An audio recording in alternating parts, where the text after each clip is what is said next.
আউযু বিল্লাহি মিনাশ শাইতানির রাজিম। ক্বালা রাব্বি ইশরাহ লি সাদরি ওয়া ইয়াসসির লি আমরি ওয়াহলুল উকদাতাম মিন লিসানি ইয়াফকাহু কওলি। সম্মানিত দর্শক এবং শ্রোতাবৃন্দ, আপনাদের সকলকে জানাই সালামুন আলাইকুম। আরব প্রফেট মোহাম্মদ ইবনে আবদুল্লাহর নয়, কোরআনের মোহাম্মদুর রাসূলুল্লাহর ১০০টি সহিহ হাদিস, আহসান আল হাদিস, যার একটিও মিথ্যা নয়, এমনকি জাল জয়ীফও নয়।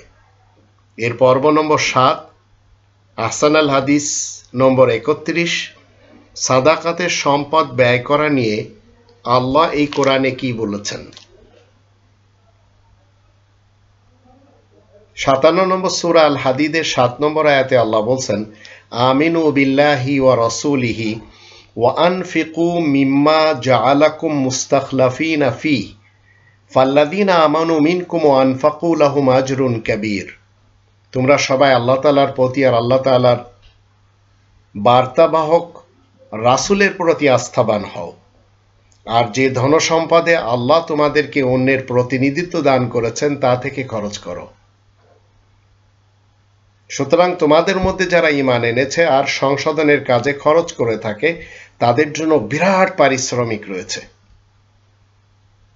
তো আপনাকে আমাকে আল্লাহ রাব্বুল আলামিন কি শিক্ষা দিলেন? খরচ করতে হবে।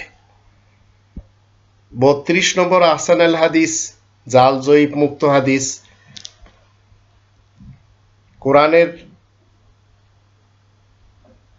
১০৭ নম্বর সূরা আল মাউন এর ৩ নম্বর আয়াত থেকে জানব, দরিদ্রকে খাবার খাওয়ানো নিয়ে আল্লাহ বলছেন, ওয়ালা ইয়াহুদ্দু আলা তোয়ামিল মিসকিন, আর অসহায় মিসকিনদেরকে রোজগারের ব্যবস্থা করে না, খাদ্য খাবারের জন্য কোনো রাস্তা বলে দেয় না।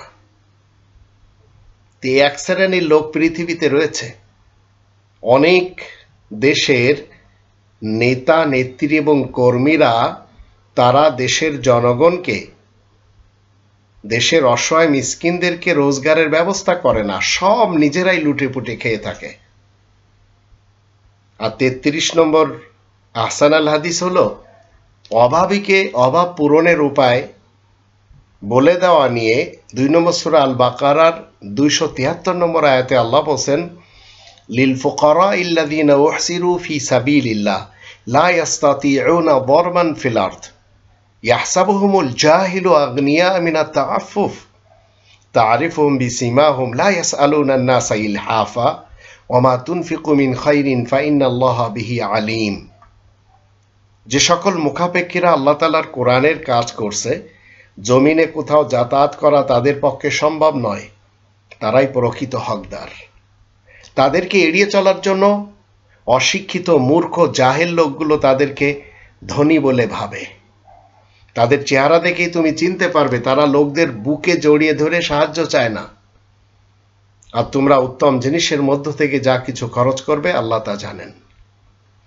আপনি যদি রবের ইসলামী কিংডমে মুসলিম হন, শান্তিপ্রিয় হন, আর আপনার আশেপাশে কেউ যদি এই কোরআনের কাজে নিজের ব্যক্তিত্বকে বিলীন করে দেয়, তাহলে তাকে সহযোগিতা করা আপনার দায়িত্ব। এটি এই আয়াত থেকে আমরা জানলাম। ৩৪ নম্বর আহসান আল হাদিস, অপব্যয় করা নিয়ে আল্লাহ কি বলছেন।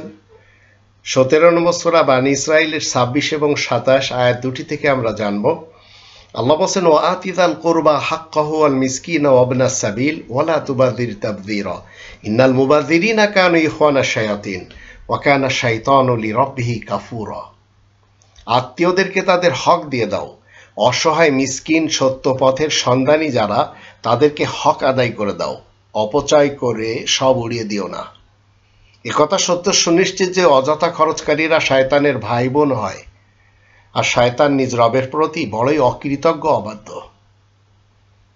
এই আয়াত দুটির দৃষ্টিতে একটু আমরা ৫ দশকের বাংলাদেশ যদি দেখি, তো আমাদের দেশে এমন এমন নেতা নেত্রী আর কর্মীরা জন্ম নিয়েছে যারা ভিন দেশ থেকে গায়কদেরকে হায়ার করে নিয়ে আসে, ভিন দেশ থেকে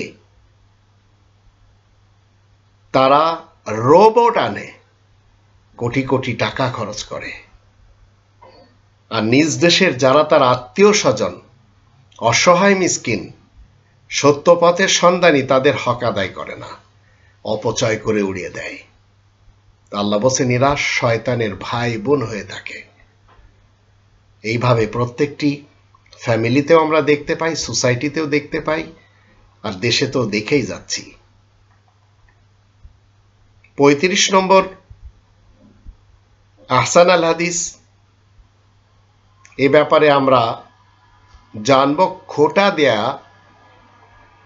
যাদের অভ্যাস খোটা দিয়ে দানকে যারা নষ্ট করে তাদের ব্যাপারে 2 নম্বর সূরা আল বাকারার 264 নম্বর আয়াতে আল্লাহ বলছেন, ইয়া আইয়ুহাল্লাযীনা আমানু লা তুবতিলু সাদাকাতিকুম বিল মান্নি ওয়াল আযা কাল্লাযী ইউনফিকু মালাহু রিআ আন-নাস ওয়া লা ইউমিনু বিল্লাহি ওয়াল ইয়াউমিল আখির ফামাসালুহু কামাসালি সাফওয়ানিন আলাইহি তুরাবুন ফাআসাবাহু ওয়াবিলুন ফাতারাকাহু সালদা লা ইয়াকদিরুনা আলা শাইইন মিম্মা কাসাবু আল্লাহু লা ইয়াহদিল কওমাল কাফিরিন। তোমরা যারা ঈমান এনেছো শোনো, লোকের কাছে বলে বেড়ায় কিংবা পেড়া দিয়ে নিজেদের সদাকা খয়রাত বরবাদ করবে না। ঠিক তার মতোই যে শুধু লোক দেখানোর জন্য সম্পদ খরচ করে, আল্লাহ এবং আখিরাতের দিনের প্রতি বিশ্বাসী নয়, সুতরাং তার দশা ঠিক একটি পিচ্ছিল পাথরের মতোই, যার উপর কিছু ধুলাবালু রয়েছে, কিন্তু একটু জোরে বৃষ্টি এলেই তা ধুয়ে মুছে সাফ হয়ে যায়। এরা নিজেদের আয় রোজগার থেকে কিছুই ভোগ করতে পারে না। আয়াত গোপনকারী কাফেরদেরকে আল্লাহ মোটেই সরল পথ দেখান না। তো এগুলি হচ্ছে আহসান আল হাদিস, মুহাম্মাদুর রাসূলুল্লাহর সহিহ হাদিস, যার একটিও জাল জয়ীফ না। কিন্তু আরব্য প্রফেট মোহাম্মদ ইবনে আবদুল্লাহ সাহেবের যত হাদিস রয়েছে সবই জাল জয়ীফ, মিথ্যায় ভরা। সেগুলি আমরা মুসলিমরা কোনোভাবে মানতে পারবো না।